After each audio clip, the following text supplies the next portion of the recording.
Salam sejahtera. Selamat datang di SMAK Santo Yosep Denpasar.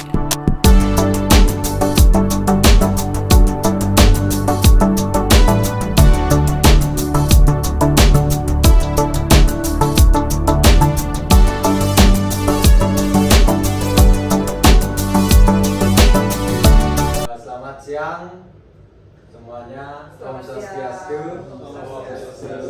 Jadi kami dari mahasiswa UPMI Bali ingin melakukan wawancara terkait apa saja yang ada permasalahan di sekolah SMA Katolik atau sering disebut Sanjos. Sebelumnya saya bersama Ibu.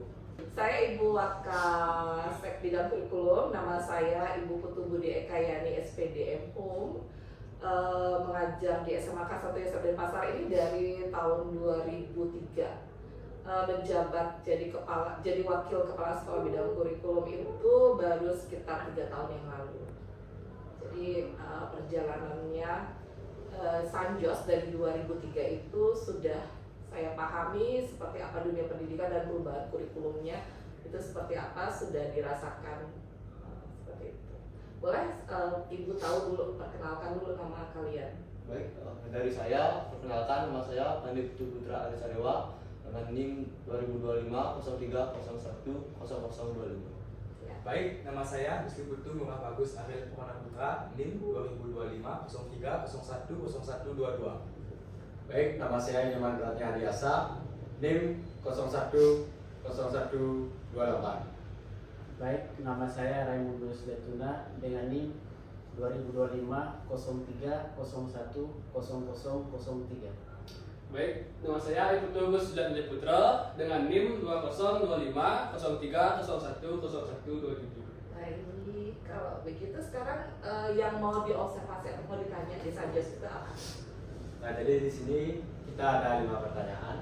Pertama, tentang permasalahan pendidikan. Jadi kalau orang bertanya apa permasalahan di SMAK Santo Yosep Denpasar, kalau kita ngomongin kurikulum ya, ada 3 hal yang kalau kita bicarain tentang kurikulum. Yang pertama itu ada namanya kurikulumnya, ada namanya ekstrakurikuler, ada namanya kokurikuler.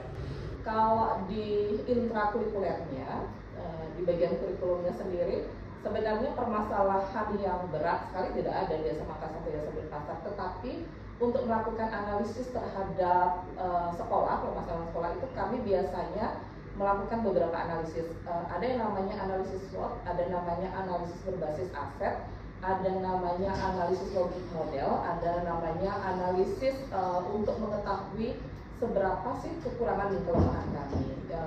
Biasanya dilakukan dalam bentuk refleksi. Terakhir ada namanya Sulingjar, survei lingkungan belajar yang dilaksanakan oleh kementerian. Nah, dari Sulingjar itu kita mengetahui bersama, oh ternyata kelemahan yang ada di sekolah ini adalah yang pertama itu di bagian literasinya. Kita punya kelemahan di bidang literasi karena ada penurunan statusnya SMAK Santo Yosep Denpasar di literasi itu sudah bagus, sudah baik. Posisinya itu di rapor pendidikan kami baik, tetapi ada penurunan 0,02. Penurunan 0,02 itu bagi kami tetap itu sebagai masalah. Karena itu berarti kan ada yang menurun, ada permasalahan inti yang harus kita selesaikan. Lalu permasalahan yang kedua yang muncul itu adalah karena ini pergantian kurikulum ya, dari kurikulum merdeka ke kurikulum pendekatan pembelajaran mendalam. Yang lemah di guru itu adalah di strategi pembelajarannya. Jadi metode pembelajarannya itu kalau di kurikulum merdeka ada metode pembelajaran seperti ini, tetapi sekarang ada namanya fusion. Jadi adanya keterkaitan antara bagaimana metode pembelajaran yang basicnya itu adalah biasa seperti misalnya ceramah, tanya jawab, diskusi, ternyata ada sekarang berbasis IT kan, itu yang harus kita aplikasikan dalam kegiatan pembelajaran. Ada pertanyaan yang kedua yaitu faktor-faktor yang mempengaruhi. Yang tadi itu yang kelemahan 2 itu literasi sama perencanaan pembelajaran kan saya udah ngomong tadi ya. Kalau di bidang literasi yang mempengaruhi itu kan kadang-kadang anak-anak ketika mereka dites yang namanya Sulingjar itu kan survei ya. tingkat kesiapan anak-anak ketika membaca teks atau keberpahaman mereka terhadap teks, kemudian faktor psikologisnya ketika menjawab teks itu besar sekali. Kemudian kalau bagian perencanaan pembelajaran dan metode pembelajaran itu karena perubahan kurikulum itu yang menyebabkan kita turun kemarin nilainya di rapor pendidikan kita. Upaya-upaya untuk mencegahnya itu Kalau di Santo Yosef itu dari pukul 7.15 sampai dengan pukul 7.45 ya, itu ada kegiatan namanya literasi dan meditasi. Jadi di situ ada kegiatan literasinya 15 menit, kegiatan meditasinya 15 menit. Meditasi dulu, setelah itu anak-anak dibiasakan untuk membaca buku yang ditungguin oleh guru walinya. Jadi mereka itu baca, kemudian habis membaca mereka ada tes satu soal untuk membaca, untuk bisa menjawab soal literasinya. Itu yang dilakukan. Literasi numerasi, literasi sains, literasi berbasis ekonomi keuangan itu diberikan kepada anak-anak Saint Jos. Ini berjalan tiap pagi 15 menit aja. Yang ketiga itu kegiatan dalam menunjang pendidikan itu apa saja? Kalau kegiatan dalam menunjang kegiatan kita berdasarkan 2 kelemahan tadi ya. Yang pertama, Santo Yosef melaksanakan kegiatan pembiasaan. Tadi saya udah ngomong kegiatan pembiasaan rutin tiap hari. Hari Senin itu adalah literasi baca, bacaan biasa. Selasa itu adalah literasi berbahasa Indonesia, tes bahasa Indonesia.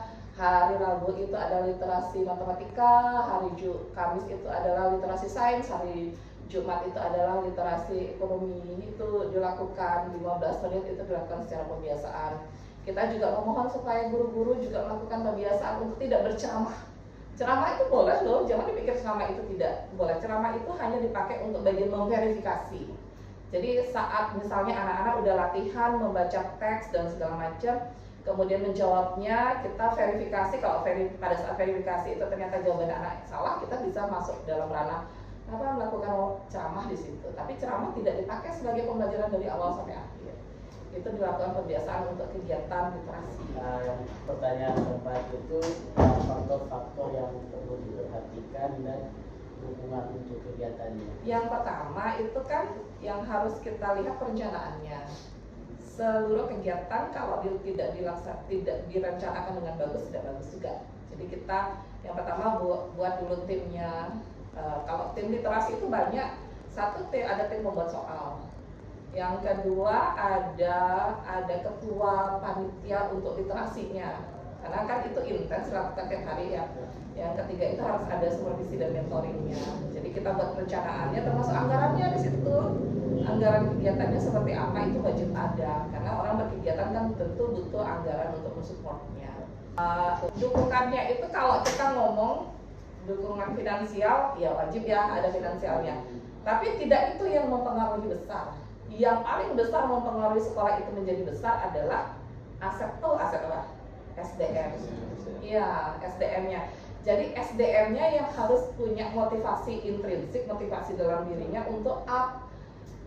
Karena kami mungkin sekolah swasta ya. Sekolah swasta kan harus benar-benar mutu kualitas dan segala macam itu harus tetap diperhatikan. Itu yang harus kita jaga. SDM-nya harus bagus, bagaimana mereka punya bakat dan talenta yang dikembangkan, mereka mampu melakukan pekerjaan dengan konsisten, ada pengawasan dan supervisi, kemudian ada reward terhadap pekerjaan mereka. Itu yang penting sekali ada di dalam lingkungan sekolah. Kalau sudah SDM-nya bagus, kemudian pelaksanaannya juga bagus, didukung oleh finansial yang memadai, ya bisa berjalan dengan bagus. Pertanyaan yang terakhir yaitu budaya dari tempat penelitian di sini. Oke, di sini itu ada visi berkualitas dalam mengembangkan insan yang apa? Cerdas, mandiri, dan berkarakter. Oke, ya itu.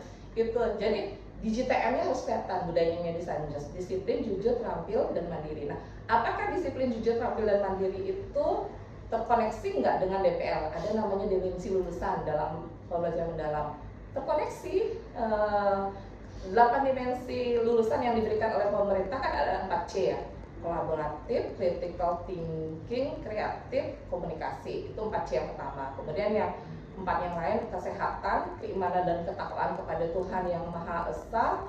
Kemudian ada apa lagi, 2 yang lainnya lagi yang berpengaruh nggak dengan DPL-nya? DPL itu dengan nilai budaya di sekolah berpengaruh sekali. Jadi dan itu jangan hanya disebutin aja ya, tidak boleh hanya disebutin, tapi udah terorganisasi dengan baik, dilakukan kebiasaan tiap hari di sekolah. Misalnya gini, kalau anak tidak mengucapkan selamat pagi, salam sejahtera, jangan sampai gurunya gagu, jangan merasa harga dirinya tinggi banget. Kita yang nyapa mereka, selamat pagi, salam sejahtera, sehat ya, hati-hati di jalan, kamu kalau naik hati-hati.